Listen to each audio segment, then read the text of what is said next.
Hello students, welcome to our channel Rajesh Biology and I am Rajesh MSc Zoology. Today I am going to teach about neuroglial cells.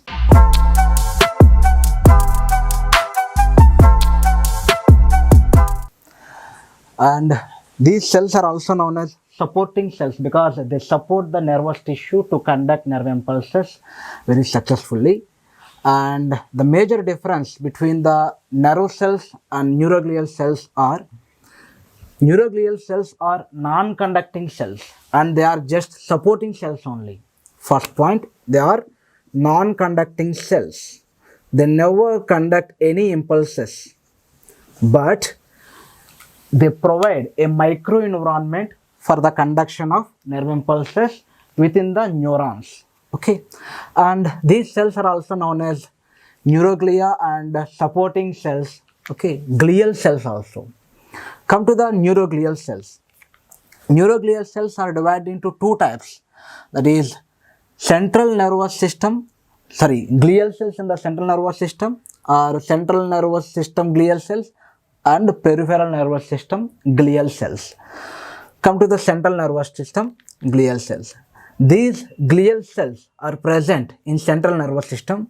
They are astrocytes, microglia, oligodendrocyte. First of all, astrocyte. The word astro means it is star shaped. It is a star in shape. మీకు తెలుసు కదా already astrology, which deals with the stars. Okay, so as like this, astrocytes are in star shaped cells and they are again divided into fibroastrocytes and protoplasmic astrocytes, which are not important for our intermediate.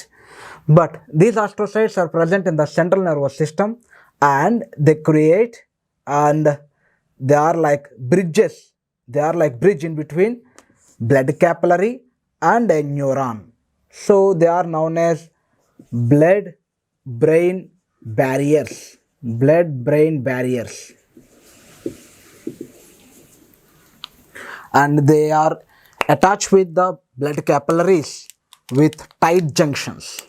With tight junctions, they attach with the blood capillaries and give some support to the neurons, and they allow some selective ions into the cerebrospinal fluid or the plasma membrane of the axon. They just allow only few things. So these are the barriers in between blood and brain. So blood brain barriers, they are known as blood brain barriers. And another type of neuroglia is microglia. The microglia is mesodermal in origin. Except the microglia, all the glial cells and neurons are ectodermal in origin, but the microglia is mesodermal in origin. Very, very important. Which of the following neuroglial cells are originate from mesoderm? And the options are astrocytes, oligodendrocytes, Schwann cells and microglia. Your answer is microglia. Microglia is the originate from the mesoderm. First point. And microglial cells are nothing but macrophages and they are act as phagocytes. Phagocytic in action. These are phagocytic in action. They phagocytize which are enter into the nervous system, that is microorganisms or any pathogens. When there is any injury, the pathogens are eaten by microglial cells. So they protect the nervous tissue. Okay, come to the oligodendrocyte. Oligo means few. Okay, so oligodendrocytes are present in the central nervous system and they form myelin sheath around the axons like this. You already know about the myelin sheath, which you already discussed in types of neurons, myelinated neurons. Okay, and that myelin sheath is formed by Schwann cells. It is another Schwann cell, it is another Schwann cell. But the myelin sheath is formed by Schwann cells in peripheral nervous system. But in central nervous system, the myelin sheath is formed by the oligodendrocyte.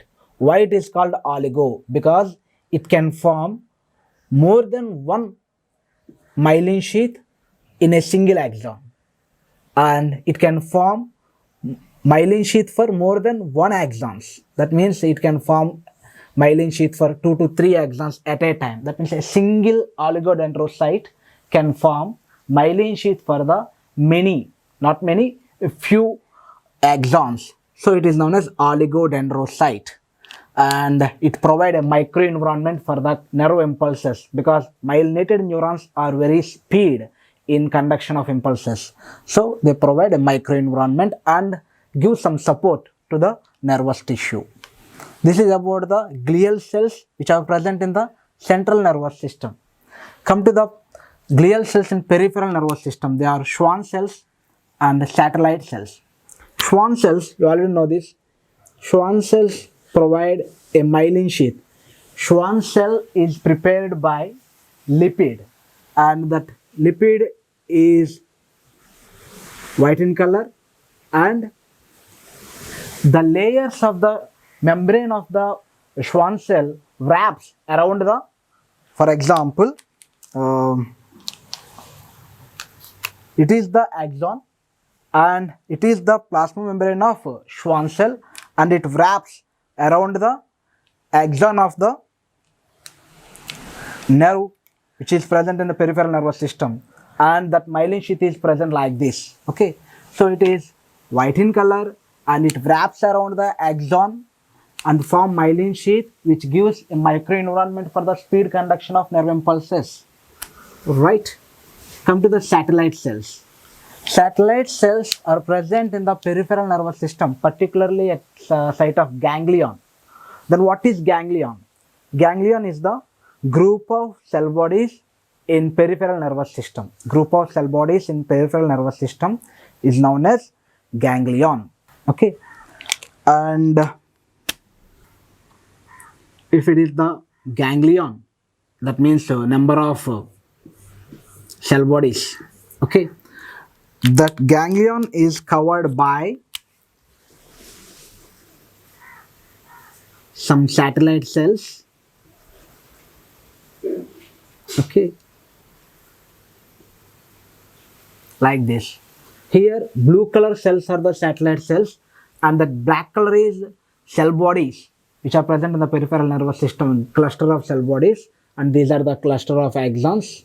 Okay, and that ganglion is covered by the satellite cell, and they provide a cushion to that ganglion and a microenvironment for the conduction of nerve impulses, and it protects the ganglion from the external any pathogens. Okay, so this is the some characters of glial cells, and along with these cells there is another type of glial cell known as ependymal cells.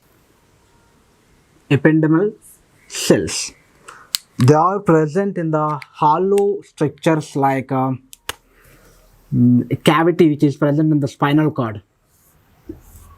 Okay, cerebrospinal cavity in which the cerebrospinal fluid is traveled, and the ventricles of the brain, that is the hollow structure of central nervous system. In that hollow structure, ependymal cells are present. The ependymal cells are like this, with a cilia-like structure, and they help in the movement of cerebrospinal fluid. This is the structure of ependymal cells, and these ependymal cells are present in the central nervous system also. These type of cells are also glial cells. Okay, unlike the neurons, they continue to divide and regenerate again and again in entire life, but the neurons are not divided. Okay, once they form, they never increase their number, but the microglial cells or the neuroglial cells increase their number throughout the life, and the number of neuroglia is 10 to 15 times more than the number of neurons. Okay, thank you.